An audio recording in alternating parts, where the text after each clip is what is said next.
You can forget about dry pork chops of the past because today we are making tender, juicy, smothered pork chops. They're covered in the most delicious, rich onion gravy. I'm Erin from wellplated.com, and let's hang out while we make smothered pork chops. I spent most of my adult life actively avoiding pork chops, and that is for good reason. I had some serious emotional trauma from a childhood of the most dry, bland, overcooked pork chops. Sorry, Mom, it's true. I don't know what it is, if it was something with like that generation in the 90s, but I feel like whenever my friends and I talk about the pork chops that we grew up eating, we pretty much universally all say that they were bland. Right now, to get us started, I am stirring together a flour dredging mixture that we're going to be putting on our pork chops. It has some cumin, some smoked paprika, a little salt and pepper. It is deeply smoky, and it's gonna form a nice crust on the outside of our chops. I have 4 bone-in pork chops, and you want to go bone-in, thick cut. And that is one of the secrets to making pork chops that do not taste dry. The thin cut pork chops, they cook really quickly, but they are so easy to overcook. The bone provides a nice little extra insurance policy because it helps lock in the flavor and tenderness. Get a light coating on each side. I absolutely love this simple pork rub. It just has this essential smokiness to it that's really nice. Rather than mix up a giant batch of pork rub, which I find a lot of recipes call for more than I need on a regular basis, I like to do it just one recipe at a time like this. Now we're going to sear the chops. Heat 2 tablespoons of canola oil in a big, wide skillet like this. And then once the oil is screaming hot, lower the pork chops in carefully. Be sure to lower them away from you. That will ensure that you don't get splattered with any oil.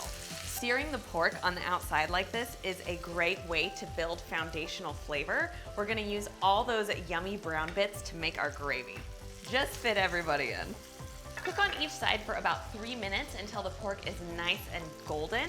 You don't wanna move the pork too early because if you're constantly checking it, it isn't going to brown. This method of starting a recipe by searing meat on the outside and then finishing it in the oven and using these sauces that are collecting in the pan is such a game changer for cooking. It's called braising, and you can apply it to chicken. You can do a whole pork tenderloin this way. It really is going to elevate your cooking.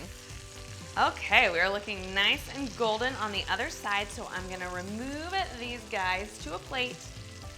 Don't worry, they'll finish cooking the rest of the way in the oven. But turn down the heat, and now we are going to use these tasty brown bits to be the foundation of that nice, rich gravy. I'm adding 4 medium onions that I've thinly sliced. Hit them with a little extra salt and pepper. And then make sure you scrape up all those stuck-on bits. That is what makes it so tasty. It's been about 15 minutes and our patience has been rewarded. Just look at these golden caramelized onions.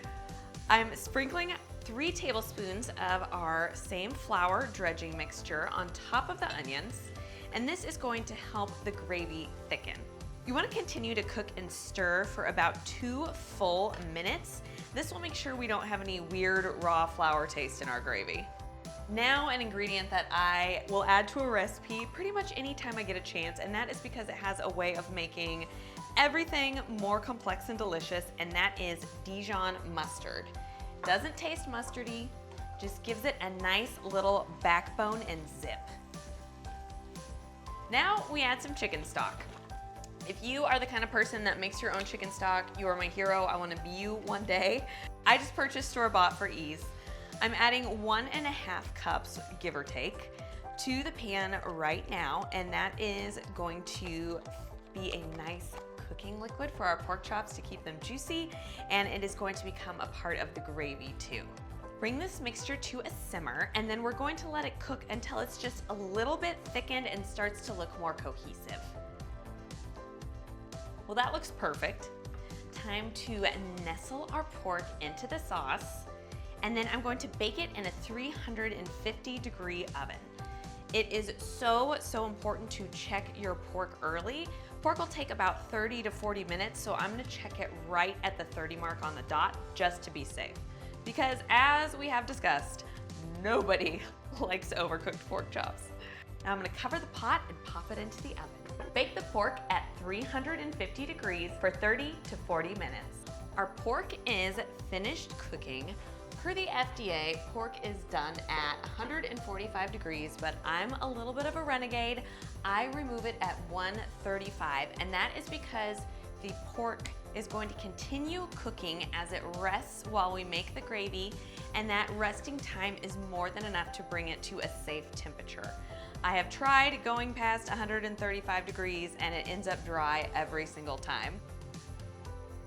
You see all this scrumptiousness we have going on in the pan? We are going to use that to make a gravy. So the sauce is nice and thick now, but I want some more of it just so that we have plenty to spoon all over the pork. So I'm gonna pour in another 2 cups or so of chicken stock. Now give it a stir and then bring this to a simmer and let it cook until it thickens into a rich, saucy gravy. That'll take about 10 to 15 minutes, just depending upon your stove and your pan. Look at this luscious gravy. This recipe is just so homey and comforting, but it's also elevated enough to where you could completely serve this at a dinner party. You even can make everything ahead and then just reheat it. I'm splashing in a teaspoon of balsamic vinegar. That hit of acid just brings it to life, adds another dimension of flavor. This is such an easy way to elevate your cooking. And that is it. Now I'm ready to serve it up. You can either put your pork chops on individual plates, or if you want, you could nestle them right into your sauce and even just take this whole dish straight to the table. I like to serve this with rice or polenta, pasta, loaf of bread, basically anything that lets me sop up as much of this tasty onion gravy as possible. I'm going with rice tonight just to keep it simple. And then make sure you really scoop on that delicious gravy. Look at this. Who wouldn't want this comfort food for dinner? The chops are so juicy, say goodbye to dry pork chops of your past. Be sure to check out my air fryer pork chops, another nice tender pork chop recipe, and save this one for a dinner to come. Now that is well plated.